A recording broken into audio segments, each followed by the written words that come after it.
¿Qué tal? Bienvenidas y bienvenidos sean a Nuestras Voces, un programa del Centro de Derechos Humanos de las Mujeres que es posible gracias al financiamiento de la Unión Europea. Mi nombre es Marcela Zamudio. Les invitamos a que nos sigan a través de las redes sociales. En Facebook nos encuentran como Centro de Derechos Humanos de las Mujeres, en Twitter y en Instagram nos localizan como @cedem. Del mismo modo, les compartimos los números de atención si requieren asesoría urgente. Los teléfonos son 614-132-9104 y 614-385-9598, los cuales estarán al servicio durante toda la etapa de COVID-19. En el programa del día de hoy, entrevistaremos a Ana de la Rosa, secretaria ejecutiva de CIPINA. Ella nos hablará sobre la importancia de la crianza amorosa para niños, niñas y adolescentes y cómo esto contribuye a su desarrollo, así como los principales derechos vulnerados de las infancias. Asimismo, dentro del marco del Día del Niño y la Niña, nos acompaña también Alicia Vargas de la Red por los Derechos de la Infancia en México, REDIM, quien nos compartirá más información sobre la labor de esta organización, quiénes la conforman y los retos que han tenido que atravesar como red nacional.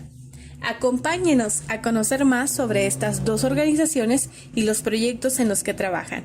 Quédese con nosotras.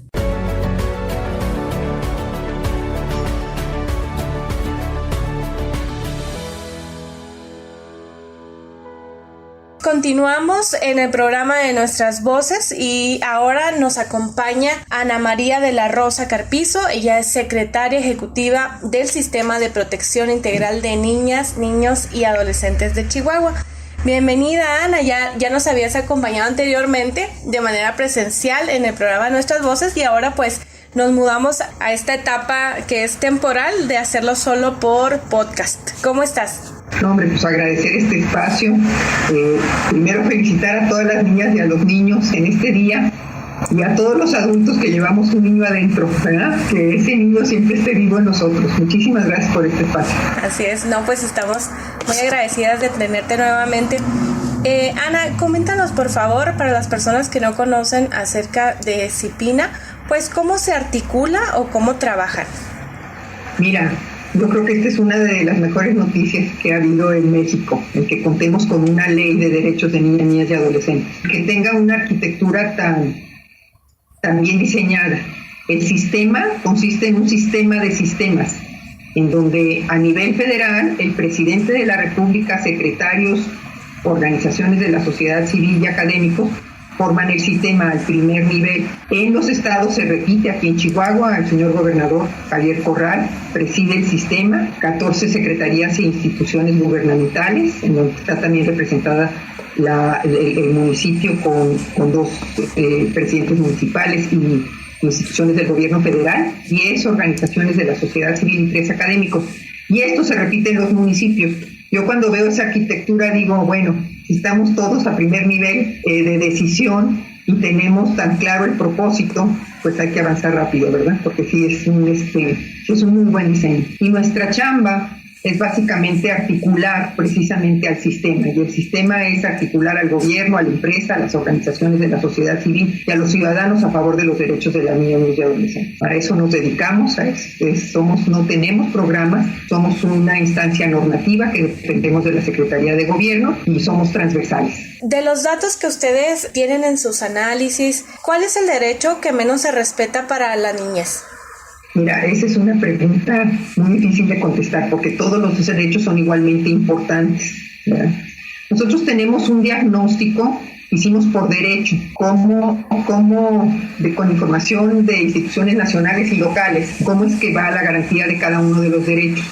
Y hay de los 19 derechos que contempla la ley, tenemos información estadística de 10 y obviamente nos hace falta hacer investigación para conocer si se está garantizando, por ejemplo, el derecho a la intimidad, a la participación, a la prioridad, a la igualdad sustantiva. Hay derechos en donde no tenemos información y sin querer priorizar ninguno, todavía tenemos retos importantes en todos ellos. Por ejemplo, el derecho a la vida, a pesar de que a nivel nacional y a nivel local se ha garantizado se ha disminuido la mortandad, sobre todo en el primer año de vida, pues seguimos teniendo muertes prevenibles en zonas alejadas de las zonas urbanas, en donde por un lado no tenemos todos los sistemas de salud que requerimos en esas zonas, pero también todavía como mamás, como papás de esas niñas y niños, no tenemos este sentido de alerta a tiempo para poder llegar a esos servicios. En ese sentido se ha hecho un trabajo muy, muy importante por parte del gobierno estatal con Chihuahua Crece Contigo, porque lo que están haciendo es llegar a esos lugares con servicios de salud y están capacitando a la población en todas estas llamadas de alerta que pueden poner en peligro la vida y la integridad de las niñas y niños, sobre todo menores de un año, que es donde más problemas tenemos. También un derecho que nos ocupa mucho es el derecho a la vida sin violencia. Requerimos de una cultura de cuidado amoroso y sensible, primero por los padres, madres y cuidadores, pero también por parte de los maestros, pero sobre todo necesitamos esta mirada hacia las niñas y los niños de cuidado amoroso. Aquí estamos también buscando que desde el Poder Legislativo se legisle contra el castigo corporal. Es muy importante que trabajemos a todos los niveles, que trabajemos en que los padres, madres y cuidadores cambiemos nuestras creencias y nuestros valores y veamos que el castigo corporal no es algo que realmente favorece a las niñas y los niños, que el cuidado amoroso, con disciplina, con una buena comunicación, con herramientas, es mucho más constructivo en términos de formación que los golpes. Sin embargo, seguimos teniendo muchas creencias de que si no te doy una nalgada, quién sabe qué vaya a pasar contigo cuando seas grande. Incluso cuando platicamos de estos temas, hay adultos que nos dicen, pues yo soy lo que soy porque me dieron nalgadas o me golpearon con una vara, etcétera. Entonces tenemos retos muy importantes a nivel de las creencias, de las personas, de las familias, de las comunidades, y por eso urge que el Poder Legislativo legisle en este sentido, porque eso nos dice, cuando nosotros llevamos el discurso a nivel de los padres, madres, cuidadores, maestros y comunidad, que están haciendo lo correcto, ¿verdad? Tenemos que cambiar la cultura y ese es un gran reto. Por supuesto, el derecho a la educación, tenemos una cobertura bastante buena en el Estado. Sin embargo, todavía hay muchas niñas, niños y adolescentes que no están yendo a las escuelas. Tenemos grupos como jornaleros agrícolas migrantes, como niñas y niños con discapacidad, niñas y niños en zonas rurales indígenas. Ya tenemos áreas de oportunidad muy importantes y tenemos también un gran reto en cómo vamos a ir asegurando que no haya, primero ir por los que no están, ¿verdad? Y después asegurarnos que los que están se queden en la escuela, cuando menos hasta acabar la media superior. Y tenemos unos saltos muy importantes entre la matrícula de secundaria y la de media superior, y en media superior tenemos bajas muy importantes que nos llevan a eficiencia terminal alrededor de los 60-70, que es muy baja. Y allí volvemos. Necesitamos trabajar con las padres, madres y cuidadores, con las familias, pero también con la comunidad. Tenemos que entender que la educación es una herramienta para la vida importantísima. Y además, porque nos hemos dado cuenta que la escuela, en este entorno en el que vivimos, en donde hay pocos adultos, porque en muchos hogares los padres y las madres y los cuidadores trabajan, la escuela se ha vuelto como este gran protector de las niñas y los niños. Por ejemplo, el dato de embarazo adolescente. El embarazo adolescente sucede mucho cuando hay deserción. A veces pensamos que sucede en la escuela, pero donde más se da es cuando es deserción. La incorporación de niñas y niños y adolescentes a cuestiones delictivas sucede cuando dejan la escuela.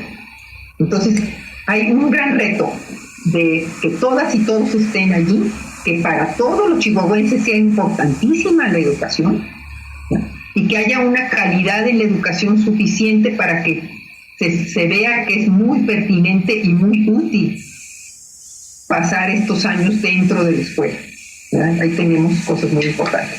Muy bien. Bueno, pues ya nos comentas que la sociedad en general tendría que involucrarse, ¿no? Este es uno de los grandes retos en el tema de las infancias, pues no todas las personas se involucran en estos temas, ¿no? En la defensa de los derechos de las niñas, niños y adolescentes. Entonces, ¿cómo tendría que ser la educación y crianza de niñas, niños y adolescentes para que ellos mismos exijan también sus derechos, ¿no? Que se sientan sujetos de derechos, que además tengan esta fortaleza o este poder como para exigir? Fíjate que yo creo que parece como si fuéramos una sociedad que conocemos y creemos en los derechos derechos humanos, pero yo creo que realmente estamos todavía muy incipientes. Yo creo que hay muchos adultos que no sabemos que tenemos derechos y que debemos hacer todo para poder ejercerlos.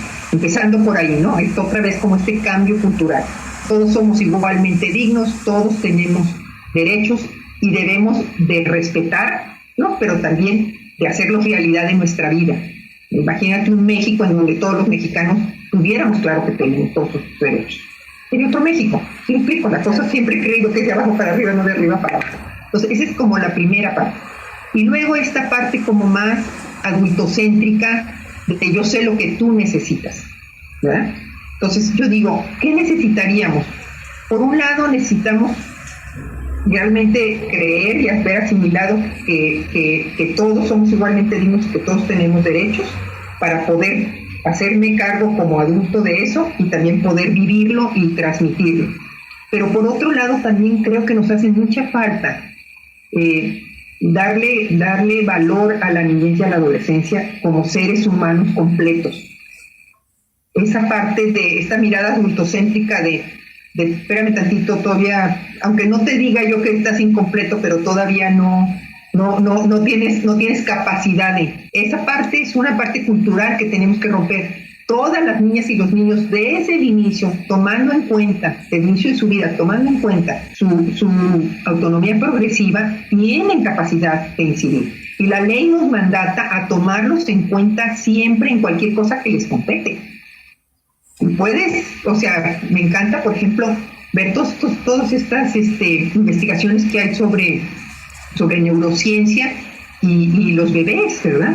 O sea, los bebés te pueden decir claramente que sí disfrutan, que no disfrutan y qué les hace crecer y cómo esa conversación entre el adulto y el bebé genera una situación en donde el bebé se comunica como Dios le dé a entender, ¿verdad? Sí, claro. con ademanes, con risas, con una mirada, etcétera, sobre por qué es lo que para él está bien. Y cualquier bebé que hemos tenido cerca de 1, 2, 3 años, y sobre todo en esta edad en donde ellos quieren todo decidir, sabemos que tienen capacidad, ¿verdad? Pero tenemos que dar ese espacio, pero para dar ese espacio yo debo de creer como adulto, ellos tienen el derecho a participar y tener esos mecanismos. Yo pienso muchas veces, padres, madres y cuidadores tienen mucho deseo de tener una buena relación con sus hijas y sus hijos, pero como venimos de una cultura muy autoritaria, no tenemos esas herramientas como adultos para comunicarnos de manera amorosa, para poder tener una escucha activa, para dar crédito y dar seguimiento e importancia a lo que las niñas y los niños dicen. Entonces, si te fijas en todo lo que hemos platicado, no es suficiente tener una ley y tener una institución. Hay que hacer todo un cambio cultural en donde los adultos entendamos el valor que tienen las niñas, los niños y los adolescentes, ya por el hecho de ser, no cuando sean adultos, porque son seres humanos y tienen derechos, y cambiemos nuestra mirada y tengamos herramientas. Es que a veces no es nada más querer, sino saber. Y si no sé más que educar a golpes, pues a qué horas te digo que te quiero, a qué horas te doy espacio para que me digas cómo te sientes, a qué horas te ayudo a entender tus emociones, tus sentimientos, y soy empático, empática. O sea, es todo un proceso de relación entre los seres humanos que requerimos generar habilidades para el cuidado amoroso. Claro, estos patrones... Me atrevo a decir que el cuidado amoroso empieza por mí misma, ¿verdad? O sea, sí, claro. Cómo Ana de la Rosa se cuida amorosamente a sí misma. Y esto es muy importante, sobre todo en los hombres, ¿ya? Yo quiero que seas amoroso con tu hijo, con tu hija, pero si tú no puedes ni siquiera ser amoroso contigo mismo, pues te va a salir tu ser autoritario, tu mirada adultocéntrica. Entonces es un proceso cultural que requiere que nos reeduquemos para darle valor, verdadero valor y sentido al ser humano que tenemos enfrente. Claro, como ejemplificas tú la autoridad, pero lo hemos visto en los núcleos familiares, que hay padres que dicen, yo prefiero que mi hijo me tenga respeto. Ana, en cuanto al tema de la participación en Chihuahua, ¿cómo está la participación de las niñas y niños? ¿Qué tanto se les toma en cuenta? Fíjate que aquí hemos ido muy de la mano, desde 2013 con UNICEF. UNICEF ha sido un gran aliado de las niñas y los niños en Chihuahua, y de veras que les tenemos un agradecimiento tremendo porque Chihuahua es de sus consentidos. Tenemos muchos programas con ellos con una generosidad tremenda. Y ellos y ellas nos han ayudado mucho a través de dos cosas: capacitando a maestras y maestros y a organizaciones de la sociedad civil en temas de participación, y generando procesos de participación dentro de las escuelas. Se han hecho parlamentos, se han hecho guías. Estamos trabajando en capacitar cada vez más a niños. Tuvieron un ejercicio precioso con adolescentes, en donde el crecimiento que tuvieron estas niñas fue una escuela de liderazgo y de participación tremenda. Nosotros aquí dentro de la Secretaría Ejecutiva tenemos una red de adolescentes. Estamos trabajando también con UNICEF en una mesa de agua, saneamiento y higiene para las escuelas. Y hoy precisamente en la mañana hablábamos de la importancia de que las niñas y los niños de las escuelas sean quien le den seguimiento a estos programas de agua, saneamiento y higiene. Pero nos falta mucho, nos falta muchísimo. Sobre todo, ¿sabes qué nos falta mucho? Una cosa es que te escuche, y otra cosa es que haga algo con lo que escuché. O sea, creo que hemos tenido estos ejercicios de, a ver, dime cómo ves tu escuela, dime cómo ves tus maestros, qué propones, etcétera. Y nos está costando todavía un poco de trabajo dar seguimiento. La ley nos mandata cerrar el círculo. Si te pregunto, tú me dices, yo te digo, ¿verdad? Y sabemos cómo va y le damos seguimiento, porque lo que importa en la participación es que lo que ellas y ellos dicen tenga un impacto en sus vidas. Claro. No nada más que yo como adulto sepa qué es el diagnóstico y que me digas qué propones, sino que realmente podamos. Y fíjate, esto es súper importante, porque ahí está la construcción de ciudadanía. ¿Qué quiero? ¿Qué voy a hacer para que suceda? Y si eso logramos en las niñas y los niños a través de la participación, podemos tener un México diferente, en donde a todos los chihuahuenses y los mexicanos nos interese y nos involucremos en lo que sucede en nuestra vida diaria como comunidad. Entonces es un derecho que da muchísima esperanza en el efecto que esto puede tener en la vida y en la vida de todos nosotros en un México democrático. Es de las cosas que más me interesa impulsar. Nos ha interesado aquí como equipo hacer. Porque su crecimiento finalmente va sabiendo que si este niño o niña participa, se le atiende, se pueden lograr cambios y se queda con esta intención de seguir involucrado en las cosas de su comunidad. Mi palabra tiene un efecto, claro, que siempre lo tiene, la palabra siempre tiene un efecto, pero lo que le estamos enseñando es, mira, claro, tú tienes ese poder, tú puedes cambiar tu realidad. Participa. Excelente. Muy bien. Bueno, si alguna persona quiere acercarse a CIPINA, ¿a qué número de contacto se pueden comunicar o cómo los podemos encontrar en las redes sociales? Mira, tenemos el Facebook de CIPINA Estatal y tenemos una página que es cipinaestatal.com.mx.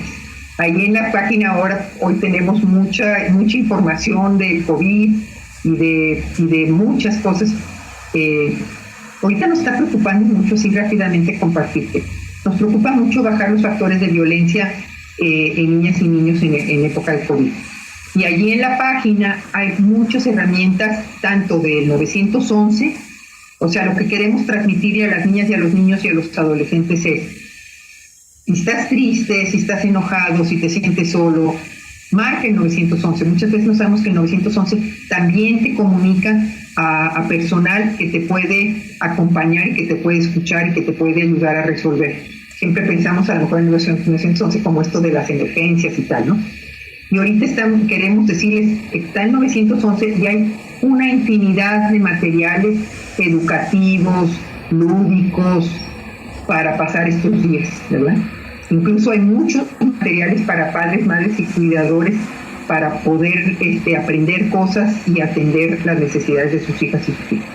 Sí, sobre todo que ahora están todo el tiempo en casa y son periodos difíciles, porque hay familias en las que hay más de un niño o niña, entonces el tiempo que ellos pasaban en las escuelas que ahora están en casa, pues también se ha vuelto, me imagino, un tipo de dinámica a la que no están acostumbrados y a la que tanto padres como los hijos se tienen que acostumbrar.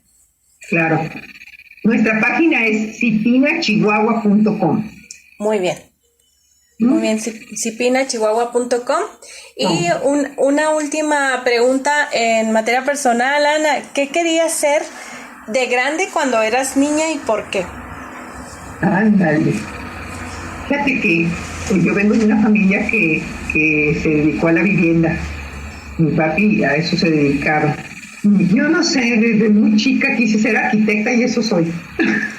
Como que siempre me gustó mucho todo lo que tiene que ver con la creatividad. Y también porque ya más grande me di cuenta que también la arquitectura, aunque a veces no se ve así, es una mirada muy, muy humana. O sea, toma en cuenta a los seres humanos. A fin de cuentas, sí, con esta cachucha de arquitecta te puedo decir que los espacios en los que estamos afectan nuestro comportamiento. ¿Ya? Entonces hay una importancia muy fuerte desde el diseño urbano y bueno, aquí en Chihuahua es clarísimo, ¿verdad? Nuestro comportamiento con este uso del auto masivo, etcétera, las casas chiquitas, o sea, hay muchas cosas que si ya le pones esta mirada arquitectónica, también nos podemos explicar por qué somos como somos y nos pasan las cosas que nos pasan, ¿verdad? Entonces, para mí, no sé, desde muy chiquita se me ocurrió que eso quería hacer y bueno, a fin de cuentas eso soy. No me he dedicado mucho a la arquitectura, algunas etapas de mi vida sí lo he hecho, pero esta mirada de arquitecto, que es un goce estético también, me ha acompañado y me sigue acompañando. Muy bien. Gracias por preguntar. No, pues de todas maneras continúas diseñando entornos adecuados ahora para la infancia, así que sí, lo sigues haciendo. Bueno, así pues sí, si hay algo más que tú quisieras comentar, Ana. No, mira, solamente aprovechar este espacio y con ustedes que también son tan sensibles, a pensar cómo podemos acompañar a las niñas y a los niños y a las y los adolescentes en esta etapa. Para nosotros ha sido un gran reto. Nos encantaría tener un termómetro en cada una de las casas de cómo están viviendo. Queremos que las niñas, niños y adolescentes se sientan queridos y acompañados en esta etapa. Y quisiéramos poder contactarlos. Entonces nosotros hemos estado en contacto con maestros, con organizaciones, para que les hablen y les pregunten cómo están, qué necesitan. Creo que los chihuahuenses en este COVID nos hemos organizado con muchas cosas para atender. Hay un programa alimentario bien estructurado por parte de los gobiernos, también por parte de las organizaciones. Hay muchos apoyos de contención emocional, hay cosas para el entretenimiento.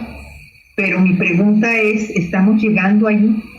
¿Estamos llegando con cada una y cada uno de las niñas, niños y adolescentes que lo necesitan? Entonces aquí es como una llamada de si tienes niñas y niños y adolescentes cerca de ti, háblales, pregúntales cómo están, ponlos en contacto con donde dan estos apoyos.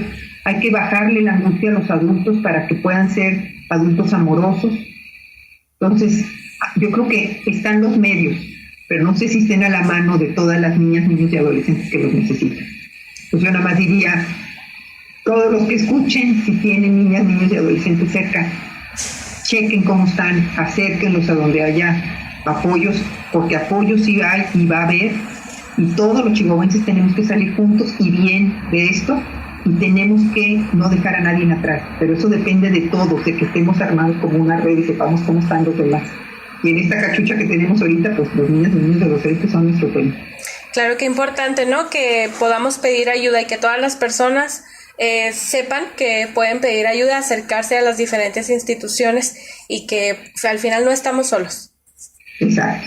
Y muchas gracias por este espacio. A ti muchas gracias por haber estado en el programa nuevamente y por habernos compartido toda esta información. Y pues con esto continuamos en el programa de Nuestras Voces.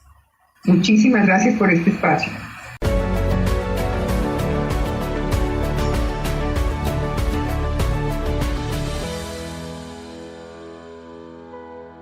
Gracias por seguir en sintonía de Nuestras Voces. Ya estamos listas con una invitada al programa en el marco del Día del Niño y la Niña. Contamos con la entrevista a Alicia Vargas Ayala. Ella es directora general de CIDES IAP, integrante del Consejo Directivo de la Red por las Infancias de México, REDIM, para hablarnos un poco más sobre esta institución. Bienvenida, Alicia, ¿cómo estás? Muchísimas gracias, Marce. Buenas tardes. Gracias a ti por la invitación y a todo tu auditorio por su amable escucha. Al contrario, muchas gracias por estar aquí. Bueno, comenzamos de lleno con la entrevista. Alicia, platícanos un poco sobre REDIM, es decir, ¿cuándo y cómo se formó la Red por los Derechos de la Infancia en México?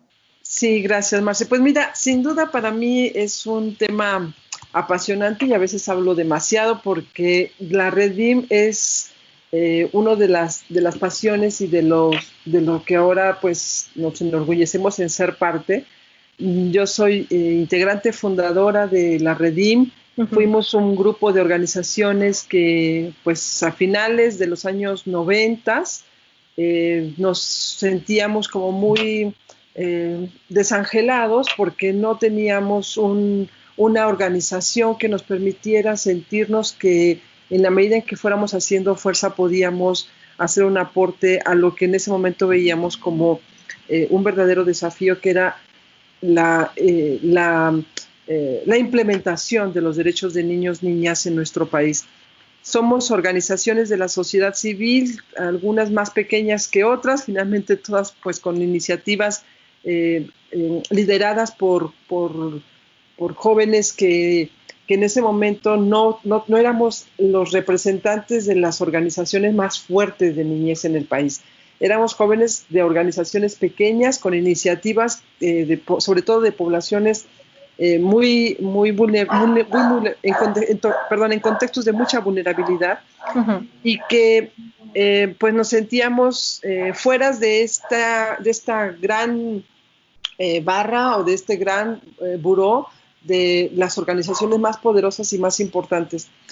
Y la verdad es que la iniciativa estaba con el desafío de que fuera visualizado, visibilizado, que se aceptara, que se reconocieran, que nos permitieran hacer una presentación de lo que ya en este momento teníamos como los derechos de niños, niñas y adolescentes en un desafío de país.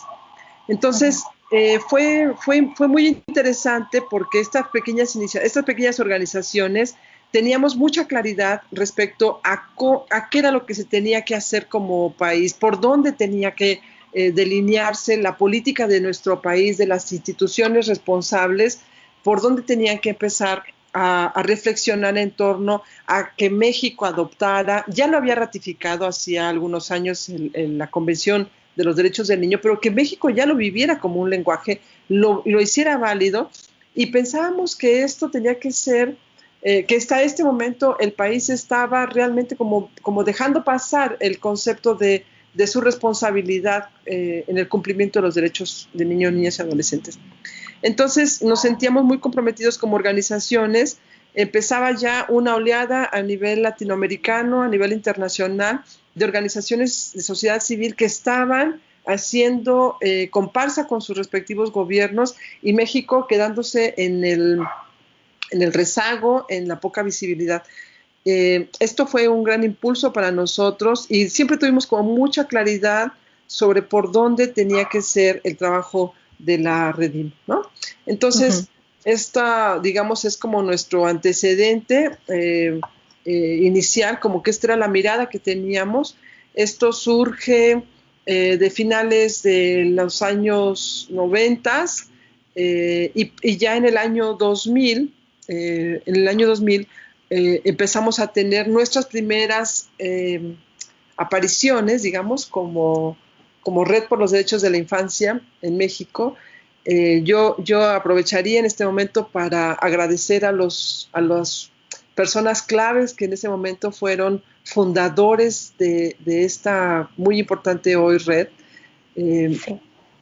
Está Gerardo Sauri, está Rogelio Padilla, que en paz descanse, el director de Mamase de Guadalajara, Arturo Chávez, bueno, que en ese momento era otro compañero, no recuerdo el nombre, de Matraca en Veracruz, una organización que no tengo el nombre ahora concreto, que estaba en ese momento en Guanajuato, programa Niños de la Calle, el Juan Martín Pérez, que hoy es todavía el director que estaba en el Caracol, en ese momento estaba en el Caracol AC, Leti Chávez, de Madres Educadoras, bueno, mi persona, y otras organizaciones que fueron, pues, de las incipientes, digamos. Sí. Perdón si tengo aquí el olvido de algunas, pero me parece que estos fueron como los personajes claves, y que también le dieron después, en el marco del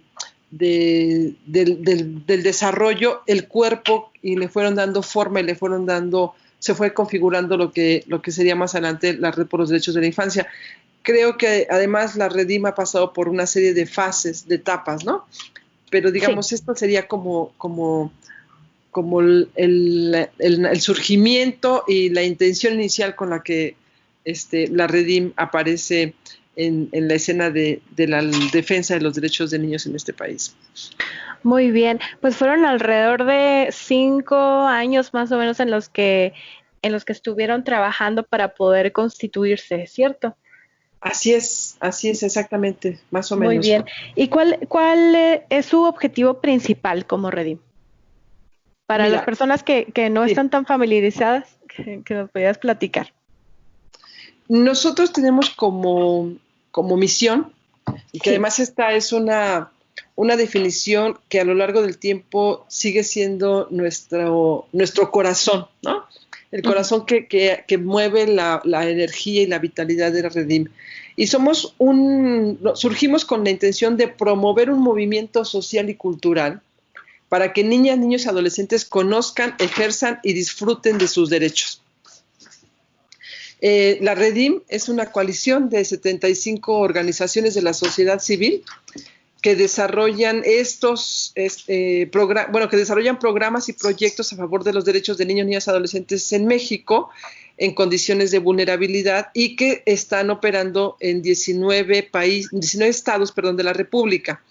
Es decir, nosotros somos una aglutinación, una red que aglutina a estas organizaciones, que todas las organizaciones nos identificamos como un actor en este proceso de la generación del movimiento social y la transformación cultural, para que en nuestro país se ejerzan y se disfruten los derechos de cada uno de los niños y niñas de nuestro país. Entonces, es muy importante, digamos, porque sigue siendo el corazón que nos une, el corazón que nos reivindica, que nos une, digamos, y que es muy, muy loable que cada una de las organizaciones nos estemos identificando y reconociendo en esta gran tarea, ¿no? Es decir, una parte de nuestras misiones institucionales nos permiten reconocernos y unirnos en esta gran misión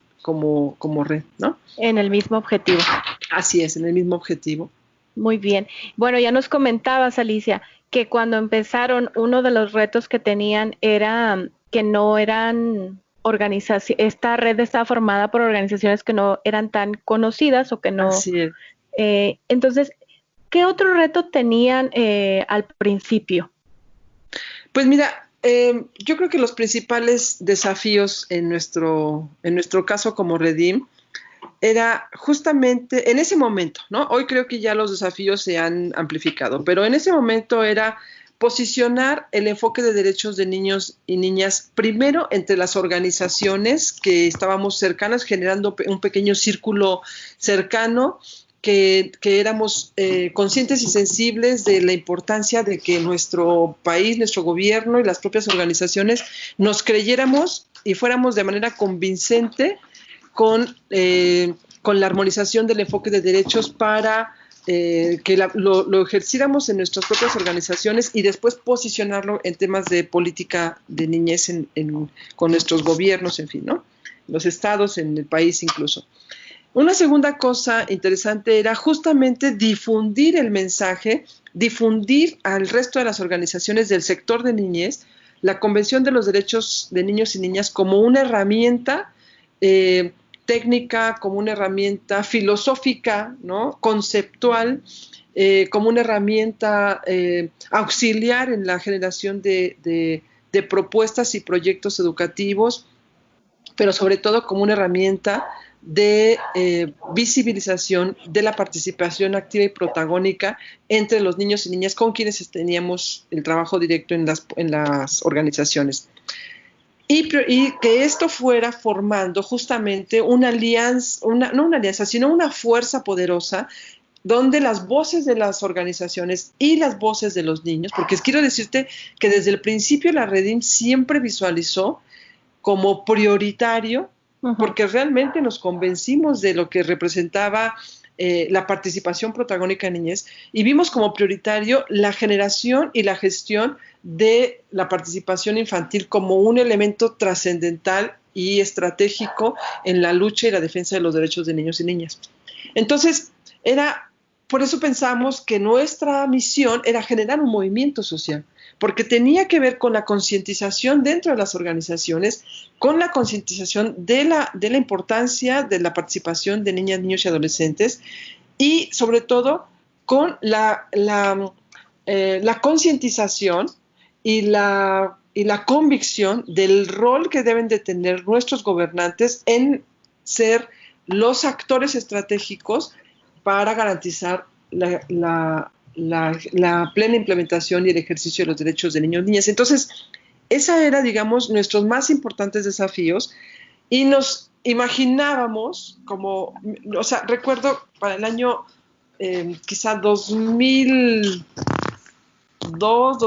2001 quizá, 2002, los primeros años, sí, que empezamos a trabajar con algunas iniciativas que fue, por cierto, en la época de Fox, ¿no? Logramos formar parte de un proyecto que se llamó en ese momento De la Calle a la Vida, que fue organizado, bueno, que estaba operado por el DIF, y que desde ahí algunos de nosotros fuimos partes de ese consejo que supuestamente definía la política de niñez en el gobierno de Fox. Fue una tomadera de pelo porque en realidad como intención pues fue muy lindo. De hecho nos invitaron a Los Pinos y dicho sea de paso me tocó ser la vocera de la lectura de ese comunicado de las organizaciones ahí con Fox. Uh-huh. Pero y bueno, de eso viene después la generación de este consejo donde participan las organizaciones y otros funcionarios para implementar un programa específicamente para protección de niñez callejera. Y surge, digamos, el gran logro es que de ahí surge la definición que hicimos de manera conjunta, pero como cuando hablas en voz alta, ¿no? Lo defines de manera conjunta, pero en realidad no lo estamos definiendo nosotros mismos y ahí descubrimos y señalamos con mayor claridad cuáles eran las principales líneas estratégicas que nosotros visualizábamos en la transformación de la visión de derechos de niños para el gobierno de nuestro país. Y recuerdo perfecto que una de las primeras líneas que visualizamos como de prioritarias era la modificación y la armonización legal. Para nosotros fue de los primeros desafíos que se hiciera una discusión, pues pensábamos masiva, ¿verdad? Pensábamos que a todo mundo le importaban los derechos de los niños, entonces pensábamos que podía ser una difusión masiva, someter a los estados a diálogos donde todas las organizaciones, al decir todas las organizaciones pensábamos en todos los ciudadanos, y la verdad es que nos fuimos también topando con nuestra propia realidad, ¿no? Pero bueno, en ese momento hablábamos de todos los ciudadanos, de toda la sociedad discutiendo la propuesta de ley para armonizar el enfoque de derechos de niños, el interés superior en la política de nuestro país. Y entonces pensábamos en una armonización legal. También recuerdo que pensábamos como una de las líneas más importantes la generación de un órgano. Es decir, que surgiera un instituto, que surgiera una secretaría, que se armara una comisión, algo que fuera específicamente el responsable de los derechos de los niños y niñas, que no era el rol del DIF, porque el DIF siempre ha tenido como prioridad estratégica y como función prioritaria en el sistema de salud, que por cierto además forma parte de la Secretaría de Salud, justamente la atención a poblaciones vulnerables y en condiciones y problemas especiales, ¿no? Sí. Entonces, no le tocaba al DIF porque el DIF tenía que seguir cumpliendo su rol. Entonces, habría que reinventarnos un órgano, instituto, secretaría, comisión, lo que fuera, específicamente vinculada con el tema de derechos de niños, niñas y adolescentes. Y bueno, ahí ya estaban 3 grandes desafíos. El tema de movilizar a la gente, Sí. el tema de la movilización infantil y la participación protagónica, uh-huh, y la generación de una instancia. Independientemente de que pensábamos que, por supuesto, solamente a través de la designación de recursos, ¿verdad?, de presupuestos, que se fueran etiquetados en programas específicos, pues se podían llevar a cabo las acciones. Entonces, fue cuando descubrimos que programa que no está etiquetado en el presupuesto es demagogia y no existe, ¿no? Uh-huh. Nos topamos con pared porque creímos por mucho tiempo lo que en las mesas de trabajo nos decían, pero pasaba el tiempo y no se cumplía. Entonces descubrimos, gracias a los a veces fregadazos que nos tocó vivir, ¿verdad? Uh-huh. Sí. Pues que los programas no etiquetados con recursos, pues eran programas que no existían. Claro.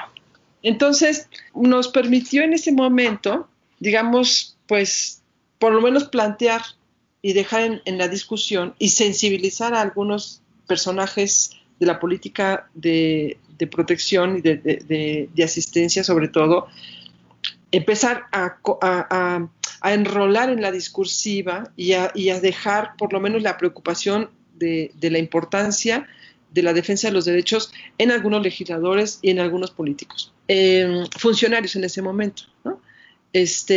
Me parece que de ahí se deriva lo que más adelante van a hacer con mucho impulso algunos de los objetivos estratégicos de Redim, porque déjame decirte que también hemos aprendido en el camino que la defensa y la protección de los derechos de la niñez no es un tema que realmente le importe a todos.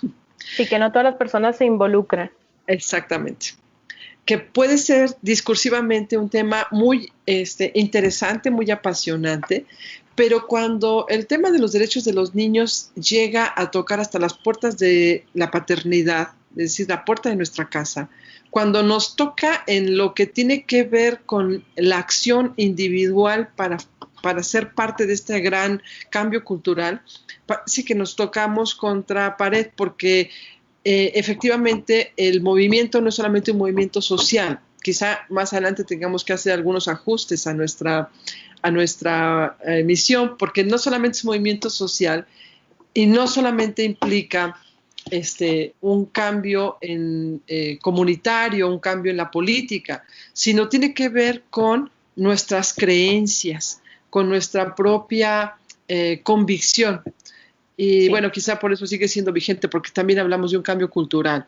Pero cuando toca a la parte interna, entonces nuestra misión tiene el desafío más grande, porque tiene que ver con la conciencia, con la construcción de una conciencia, con la transformación de los hábitos, tiene que ver con la transformación de la crianza, de cómo nos criaron y cómo tiene que ser la crianza en el futuro, ¿no? Entonces ahí choca y topa, digamos, con esta creencia de que como a mí me educaron, entonces yo puedo educar de esa misma manera. Pero al mismo tiempo, el desafío está en que los adultos que hoy son padres y que fueron educados de una determinada manera, también estamos en el gran reto de transformar nuestra propia creencia sobre la crianza, ¿no? Entonces, resulta que desde la declaración de la misión, pues nos amarramos como red en que no solamente se trata, primero no solamente es para las poblaciones más vulnerables, es decir, no solamente para los niños de la calle, los niños indígenas, los migrantes, sino que entonces el reto está en que es el cumplimiento y el ejercicio pleno de los derechos de toda la niñez de este país. Es decir, es la meta agenda. No solamente la agenda, digamos, de ciertos grupos más desfavorecidos, que hay, obviamente, ahí el desafío de la disminución de la inequidad, por supuesto. Pero que cuando revisas la agenda de la Redim, entonces descubrimos que nuestros desafíos actuales están en la construcción de una sociedad. Luego, entonces, no es solamente el impulso en ciertos grupos. Y por eso hablamos de que entonces necesitamos, como uno de los desafíos actuales, de los objetivos actuales, ampliar el conocimiento sobre los derechos de la infancia, ampliar el conocimiento sobre todos los tipos de niñez que hay en nuestro país. Y nos encontramos con niñez con discapacidad, con niñez indígena, con niñez migrante, con niñez abandonada y que vive en condiciones de institucionalización, con niñez, esta infancia de actores que vive una sobreexplotación en su trabajo, ¿no? Niñez trabajadora, por supuesto, niñez jornalera, indígenas internos que migran y que tienen retorno, la niñez transnacional. Bueno, el ámbito de la educación, el ámbito de la cultura, o sea, empieza a identificar que la niñez está en toda la simiente, en toda la base, en toda la estructura constitutiva de nuestra sociedad y que es muy importante identificar los desafíos que tenemos en cada uno de estos espacios, donde además encontramos intersecciones temáticas y entonces encuentras a la niñez indígena y le transversalizas el enfoque de género y le transversalizas el enfoque de pobreza, ¿no? Uh-huh. Y entonces, o la interculturalidad, y entonces encuentras un andamiaje, digamos, una red de una serie de condiciones y factores que están determinando su condición actual y que son cada una de estas como hilos que hay que desenmarañar para poder identificar cuáles pueden ser las acciones específicas que se tienen que atender para abordar el tema de niñez indígena o de niñas indígenas migrantes en condiciones de maternidad, por ejemplo, ¿no? Ahí encuentras un montón de intersecciones, un montón de problemáticas que es estratégico y fundamental abordar porque representan contextos específicos y hay que profundizar el conocimiento. Otro de los grandes desafíos, por supuesto, es fortalecer la capacidad de las organizaciones de la sociedad civil en el respeto, protección y los derechos de la niñez, porque tenemos muchas organizaciones que tienen buena intención, que tienen algunos recursos, otras no tienen tantos, y que desde la buena intención, desde la experiencia, los años de abordaje de la atención a niñez, no necesariamente lo han hecho consciente. No es que no lo estén haciendo, es que no lo están haciendo de manera consciente y no han armonizado el lenguaje o la narrativa o los programas que operan desde esta perspectiva de derechos humanos, ¿no?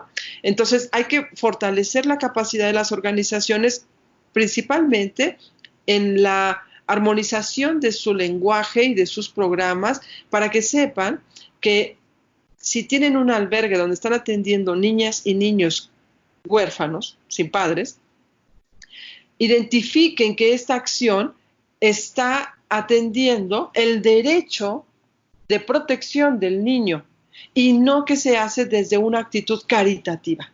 ¿Sí me explico la diferencia? Sí.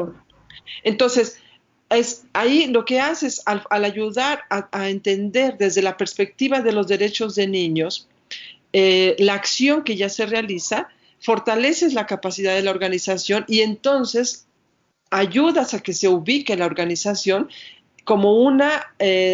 como desde la perspectiva de la exigencia del Estado en el cumplimiento de la garantía de los derechos de niños y niñas.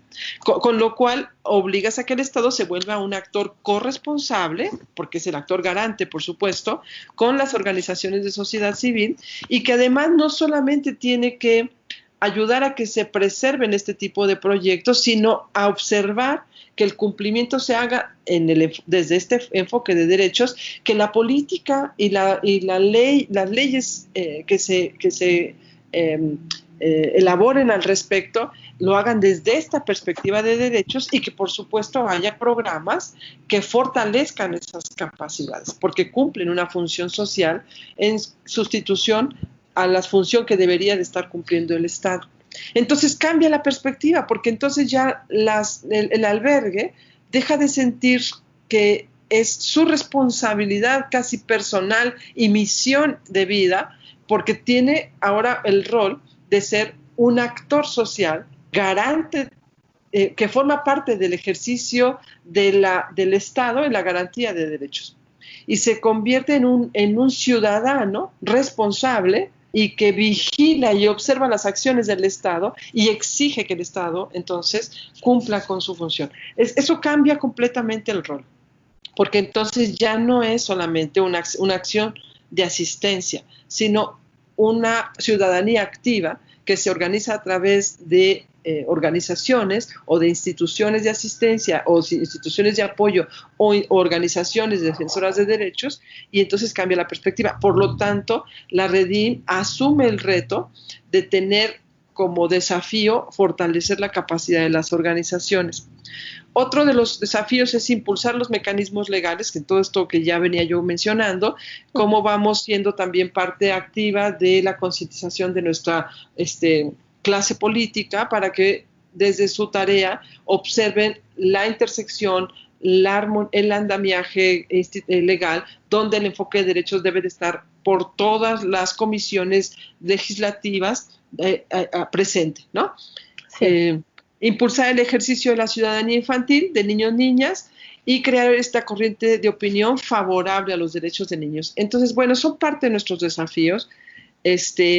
No son menores, se dicen rápido, pero no son menores, sobre todo cuando te das cuenta de que en nuestro país, bueno, no solo en nuestro país, en América Latina, desde hace algunos años, viene acrecentándose una corriente de opinión contraria a los derechos humanos, ¿no?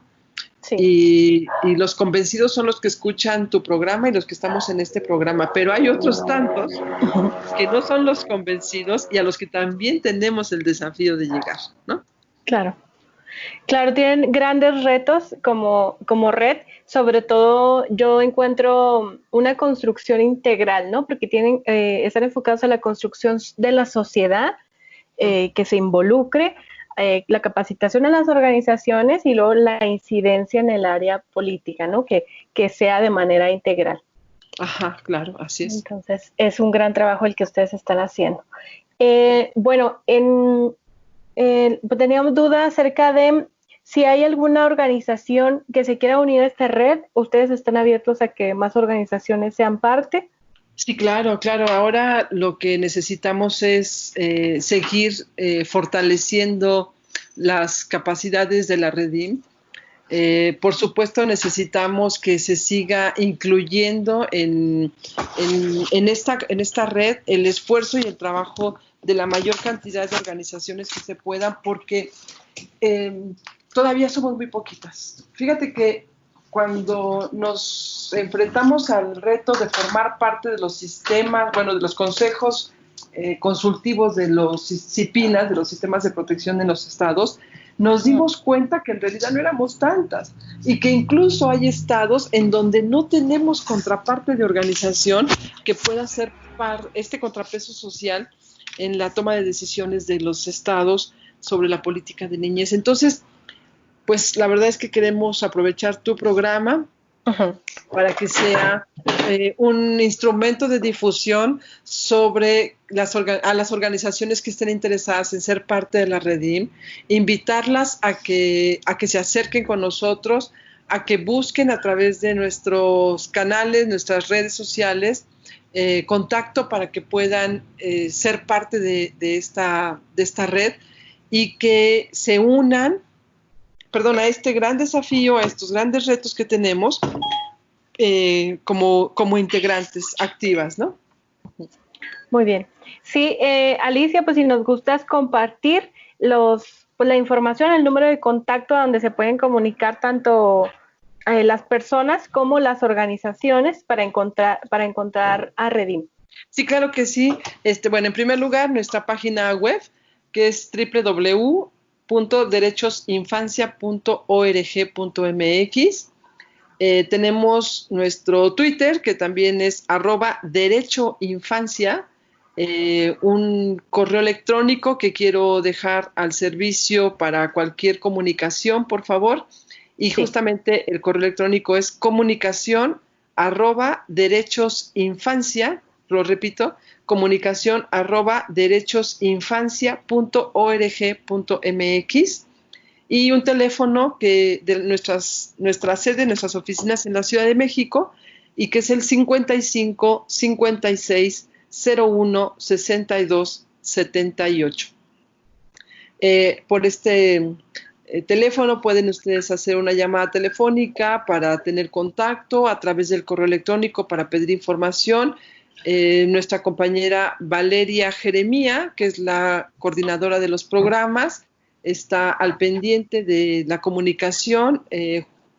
Juan Martín Pérez García, que es nuestro director ejecutivo, es el responsable de poder también transferir la petición para que la asamblea, nosotros tenemos una asamblea anual, la asamblea revise las peticiones y acepte las incorporaciones. Cada año hacemos una asamblea donde se revisa las peticiones, las solicitudes que presentan las organizaciones.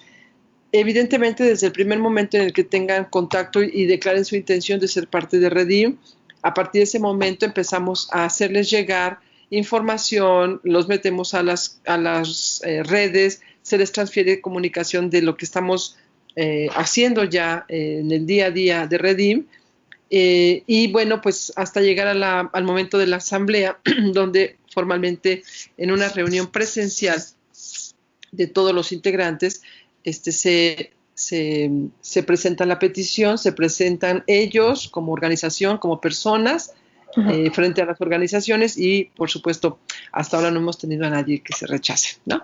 Muy bien. Así que pues la verdad es que será un gusto y nos dará mucho emoción saber que hay más organizaciones que quieran formar parte de la Redim. Así es. Bueno, voy a repetir, la página web es www.derechosinfancia.org.mx, y en Facebook están como Derechos Infancia, y en Twitter @derechoinfancia, con el teléfono, es un teléfono de la Ciudad de México, 55 56 01 62 78. Y por supuesto se pueden comunicar directamente al correo electrónico, que es comunicación@derechosinfancia.org.mx. Alicia, muchas gracias. Es muy valiosa tu participación, sobre todo porque tú has estado desde el principio de la red. Y bueno, pues ahora me gustaría hacerte una pregunta más personal. Sí, dígame. Dentro del marco del Día de las Infancias, ¿qué quería hacer Alicia de grande cuando era niña y por qué? Wow, pues mira, yo tengo el recuerdo de alguna vez de pequeña soñarme como maestra. Quizá, bueno, era como mi ilusión ser maestra de una escuela, y me veía siempre como dando la clase y teniendo comunicación, conversaciones con mis alumnos. Nunca me vi de otra manera. Yo fui la hermana mayor de 4 hermanos, y pues la verdad es que mi mamá siempre tenía reuniones de mesa con nosotros para arreglar cualquier tipo de situación estresante. Entonces nos decía, vamos a la mesa. Entonces nos sentábamos y conversábamos, y yo veía a mi mamá como maestra. Entonces quizá era como un referente lindo, y pues me gustaba ser maestra. Bueno, mi sueño se convirtió en realidad, quiero decirles, porque sí. Por algunos años he sido maestra a nivel bachillerato y a nivel licenciatura, y bueno, la labor no es tan, no sé, como tan mágica, ¿no? Es un trabajo muy duro el ser maestra. Sí. Pero bueno, pues sí, eso es. Creo que por ahí estaba ya más o menos la vocación vista. Sí, pues muchas gracias. Qué bueno que sí lo lograste y que ahora estás trabajando para que más niños pues cumplan sus sueños al final de cuentas. Así es, esa es nuestra ilusión. Sigue siendo un sueño. Bueno, pues entonces con esto concluimos la entrevista. Muchas gracias, Alicia, por compartirnos toda esta información sobre las infancias y el trabajo de la Red por los Derechos de la Infancia en México. Y pues si tienes algo más que comentar. Pues nada, muchas gracias, Marce. La verdad es que felicito y agradezco la labor que ustedes están haciendo del CEDEM. Me da mucho gusto ser parte de este proyecto, de esta experiencia. Gracias por tenernos en cuenta y contemplarnos como una organización con la que se puede dialogar, hacer sinergias. Siempre estamos a la orden y nos encanta el proyecto que ustedes hacen. Felicitamos todo su trabajo y ojalá que pudiéramos también en algún momento difundir todo el esfuerzo que la CEDEM hace desde sus trincheras como un trabajo muy poderoso en favor de los derechos de las mujeres y de la infancia, ¿no? Entonces yo más bien los felicito, les agradezco la invitación y pues nada más que gracias a todos ustedes por invitarnos. Gracias a ti, Alicia, y pues que sepan, tanto tú personalmente como la Redim, está las puertas abiertas de este programa, nuestras voces, para cuando ustedes necesiten dar a conocer alguna información, algún programa, alguna campaña, son completamente bienvenidos. Bueno, perdóname, quisiera aprovechar también entonces la ocasión para decirte que estamos teniendo ahora diálogos, conversatorios con expertos internacionales y tenemos en nuestro canal de Facebook, en derechosinfancia.org.mx, las ligas semanales de los conversatorios con expertos internacionales a propósito de esta contingencia del COVID-19 y que estamos invitando a que más voces se unan. Nos encantaría que ustedes fueran parte de esas voces y primero los invito a que conozcan los conversatorios, que revisen nuestra agenda semanal y que pudiéramos contar con la participación de alguno de ustedes cuando toquemos el tema específico de mujeres, ¿sí? Muy bien, pues muchas gracias y gracias también por la invitación para las personas que nos están escuchando, que atiendan el Facebook y estos conversatorios tan importantes que se están dando, que se aproveche también este tiempo de cuarentena. Claro que sí, muchísimas gracias.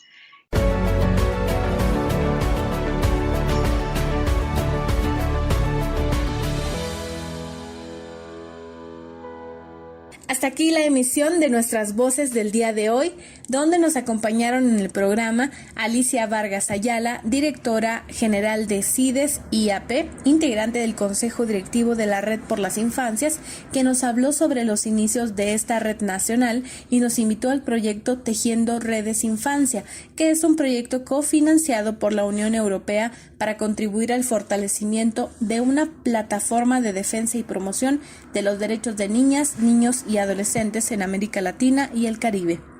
Acompáñenos en nuestro próximo programa, sigan nuestras transmisiones en vivo a través de la página de Facebook del CEDEM, ya que tendremos entrevistas y abordaremos información relevante en materia de la defensa y promoción de los derechos humanos de México y Chihuahua. Nuestras voces es posible gracias al financiamiento de la Unión Europea. Mi nombre es Marcela Zamudio y le espero en la siguiente emisión. Hasta pronto.